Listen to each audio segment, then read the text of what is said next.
On a un bel exemple devant nous. Un palmarès impressionnant pour le nageur Havrais qui a décroché une médaille d'argent. Avec son combat qui est revenu quand même, il a fait 1 an et demi, 2 ans à vide, Hugues. Et, après Montréal. Après Montréal. Montréal. Il est en maillot de bain, messieurs. 2005, donc 2006 Budapest, ça a été très difficile.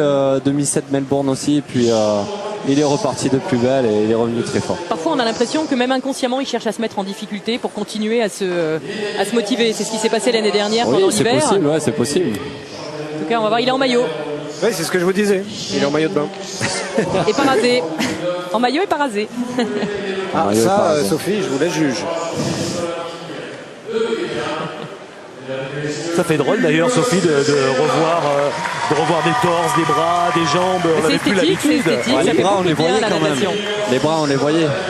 Les bras, on les voyait. Peut-être pas chez Grand Taquette, mais ça aussi, on n'en a pas beaucoup parlé. Ni chez Torp d'ailleurs. Chez Torp, pardon. Oui. Je veux parler de Yann Torp, pas Grand Taquette. Ouais, c'est vrai que c'était passé complètement inaperçu. C'est vrai, c'était le seul à avoir une combinaison intégrale et puis personne n'en a jamais parlé. Non, mais personne n'avait même essayé d'avoir la même chose. Voilà, on s'était posé la question de savoir si ça pouvait lui apporter quelque chose alors que le bénéfice devait déjà être énorme. Je pense que la matière, elle ne devait pas être comme les autres quand même. Je veux pas.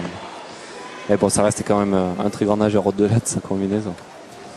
Hugues Dubosc à la ligne 2 numéro 5 avec Giacomo Pérez d'Ortona à la 3 avec le Brésilien Henrique Ribeiro Marques Barbosa à la ligne 2 numéro 4. Ouais, le Brésilien qui est licencié au Lagardère Paris Racing aussi et qui avait déjà nagé contre Hugues à la Coupe du Monde à Stockholm. Hugues l'avait battu. 57-24, c'est le record de France établi par Hugues Dubosc à Stockholm le 10 novembre. Christophe Paparadopoulos, son entraîneur, me disait qu'il y avait pour lui 3 secondes d'écart entre combi et maillot de bain. Et l'objectif de Hugues, c'est de faire moins de la minute cet après-midi. Oui, et puis il faut savoir que Hugues a repris la saison assez tard aussi. En fait, il s'entraîne 1 fois par jour depuis le mois fin septembre. Il a repris 2 fois par jour il y a très peu de temps. Donc, depuis la Toussaint, depuis les vacances de la Toussaint. Ouais. Je pense qu'il prépare bien sa saison aussi. Donc, il y en a un beau duel là, il fait sa route, oui. Pérez d'Ortona et le Brésilien Ribeiro Marques. C'est bien voir Giacomo revenir au plus haut niveau. On sait qu'il avait raté les championnats du monde. Il a une crise d'appendicite juste avant. Et la victoire pour le Brésilien, 58-95, 59-26 pour Giacomo Pérez d'Ortona et 1 minute 15 centièmes pour Hugues Dubosc. On rappelle que Hugues nageait avec un maillot de bain, pas rasé. Il visait en dessous de la minute, mais je pense qu'à la minute 15, ça va lui donner de bons repères pour la semaine prochaine. Parce que la semaine prochaine, il va réenfiler la combinaison. Hein.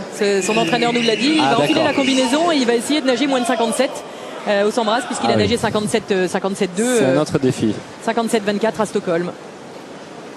Et Hugues qui nous disait d'ailleurs qu'il allait continuer à l'entraînement, à enfiler la combinaison pour travailler notamment les conditions de vitesse qu'on a en course. Oui, c'est vrai, c'est pas bête. Faire la même chose, c'est pas bête, non, pas du tout. On n'y a pas pensé, à vrai dire.